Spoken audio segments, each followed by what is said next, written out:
Hi, it's time to take another look at another Wave 4 ship, again with the Empire. This time it's the mysterious and invisible glass cannon that is the TIE Phantom.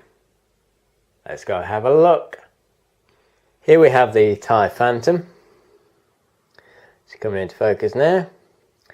This is a much better model than the TIE Defender, at least in aesthetics. It actually looks dangerous. It doesn't look silly like a 6-year-old designed it. The model is, as always, up to Fantasy Flight standards. I don't know why I keep saying Final Fantasy. Up to Fantasy Flight standards. You can even see the fact this has a dual cockpit, so it can actually take crew, which we'll get to shortly. Again, as my Defender video pointed out, this red base is from Star Trek Attack Wing. The bases are compatible, so there you go. Anyway, good model, nice and detailed. It doesn't look silly. Right, taking a look at the movement dial, we can see that we start somewhere. It's quite a stiff one. We start with a 1-turn white, 2-turn white, green, green, white turns. See, not a lot of red. And then we have a red 3K turn, a 4 straight, and a red 4K turn. So not as fast as the Defender, but a lot less red. However, something interesting about this manoeuvre dial is, given the ability of the Phantom, it becomes a thing that you'll either love or hate, and if you master flying it, then it's probably something you'll love. Anyway, let's look at the upgrade.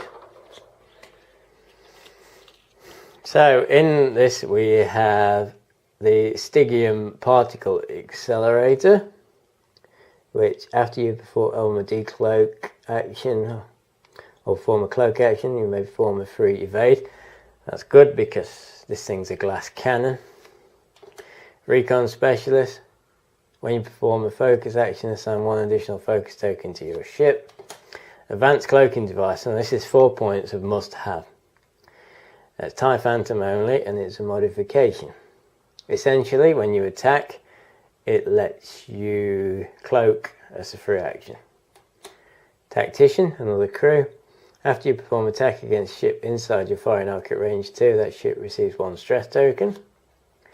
And then the fire control system. After you perform attack, you may acquire target lock on the Defender. So a mix of standard and a mix of great there. Finally, the pilot cards themselves. Starting with Echo here, and now you see why I said it's a glass cannon. 4 attack, 2 agility, 2 shields, 2 hull. So it's only 4 damage to kill this thing.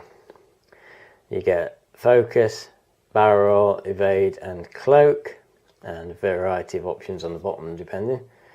So this is Whisper, pilot skill 7, and his ability is perform an attack that hits. You may assign 1 focus token to your ship. Here we have Echo, who when he cloaks and decloaks has to use the 2 gentle curve instead of the 2 straight. Now this is pretty epic, and I'll show you why in a minute. Then you have Shadow Squadron Pilot, pilot skill 5, and Sigma Squadron. So no silly pilot skill 1 thing here. Right, cloaking. So your Phantom will come with a cloaking device, and so put this token by side, and you increase your agility by 2, but you cannot attack. And you have to decloak before your maneuver dial is revealed, and when you do, you have to put 1 of the straight tokens in front of you.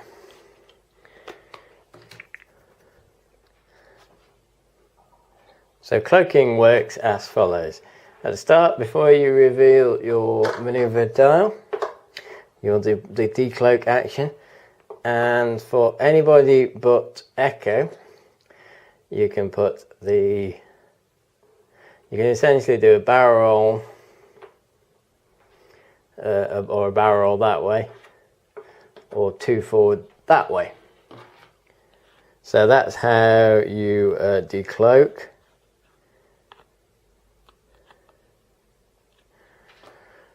So, and then you'll do your normal manoeuvre. So if you do this, and then you've done a 2, you do that first. That's his decloak, and then his actual manoeuvre would be that. Thus his final position would be there. If he did it to the left, so he'd move there, and then his final position would be there. Now if you're taking echo out, he uses the 2 instead of the straight, so his options are like that, or like that, or like that, or like that, or like that. So that actually gives him 5 different positions he can come in. 6 actually, sorry, 2 on that side, 2 on that side, 2 at the front, because it could be that or that. So his 2 bend could be like that off camera, and then like that, or it could be decloak like so, and then like that. So that's decloaking and cloaking, and there's a lot of flexibility there. So that's the TIE Phantom. Let's cut back to the to final thoughts and see what I think about this model and the cards. So that's the TIE Phantom. There we go. Out of the 2 new TIE ships, this one's my personal favourite. It's very brittle, 4 points of damage to kill it. But with the advanced cloaking device, it recloaks after it shoots. So if you get the pilot skill high enough, say with veteran instincts or something like that, then it's going to go whoop, shoot, whoop. Now the Rebellion has quite a few high pilot skill characters, so it's possible that you could get shot at. I used Sensor Jammer, I think, to keep Echo alive in the game I had. The cards are interesting. You know, the maneuver dial is pretty good, but the cloak action is amazing. I mean, the cloak and decloak, especially with Echo, you can just go bloop, bloop, bloop, bloop, bloop, and the opponent doesn't know what's going. I managed to decloak right behind a E-wing, range 1. It's 5 attack. The E-wing didn't stand much chance. So yeah, TIE Phantom, good model, and a must-have for any Empire player, I think. Okay, that's it for this X-Wing sort of review and look at the TIE Phantom. So stay tuned soon for more. Bye for now.